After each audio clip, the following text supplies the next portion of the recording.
Irlandara etorri gara, Euskal Herria Bilduren ordezkaritza bat, Dublinen eta Belfasten egon gara, bertako eragile politiko, sindikatu eta eragile sozialekin biltzera. Sinn Féineko lehendakaria den Mary McDonald eta Sinn Féineko idazkari nagusia den Declan Kearneyrekin bildu izan gara, eta berarekin partekatu dugu Euskal Herria eta Irlandako egoera politikoa. Sinn Féin eta Euskal Herria Bildu, Irlanda eta Euskal Herriaren arteko harremanak historikoak dira. Hamarkadak daramagu elkarrekin lanean, elkarrekin indartsuagoak garelako. Bere askatasunaren bila lanean borrokan dabiltzan nazioak, elkarlana, elkartasuna beharrezkoa dute askatasunerako bidean. Horregatik, Euskal Herria Bilduk ere, bere askatasunerako bidean besteen laguntza beharrezkoa du. Eta zentzu horretan, Euskal Herria Bildu eta Sinn Féin arteko elkarlana indartsuago egiten gaitu, bai Sinn Féin eta bai Euskal Herria Bildu. Baitere aukera izan dugu Irlandako lehen ministro ohia den Bertie Ahvenekin egoteko eta oroitarazteko bere garaian jokatu zuen papera Aieteko konferentzian eta geroztik egon diren aurrerapenak eta oraindik egiteke geratzen diren gauzak. Era berean aukera izan dugu ere bai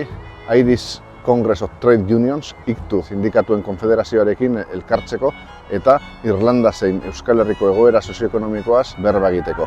ICTU, sindikatuen konfederazio bat da, hain zuzen 55 sindikatu baino gehiago biltzen duen konfederazioa da eta bere baitan lan egiten dute iparzen hegoaldeko sindikatuak. Partekatu ditugun esperientziak, izan dugun elkarrizketa, erakutsi digu badugula zertan elkarrekin lan egin, egoera desberdina izanik ere badirela elkarrekin jorratu daitezken borrokak Irlanda zein Euskal Herriko langileen eta gizartearen onean. Belfasten Ireland Future elkarte zibileko erakundearekin biltzeko aukera izan dugu. Elkarte horretako bi ordezkarirekin egon gara eta partekatu digute egiten duten lana Irlandan batasunaren aldeko erreferenduna edo erreferendunak antolatu daitezen. Irlandako hego zein iparraldeko gizarte zibila mobilizatu, helburutzat daukate 2030 urtean batasunaren aldeko erreferendum bat egitea. Eta nola ez, helburu horretan Ireland Futurek badaki Euskal Herria Bildu bide lagun izango duela.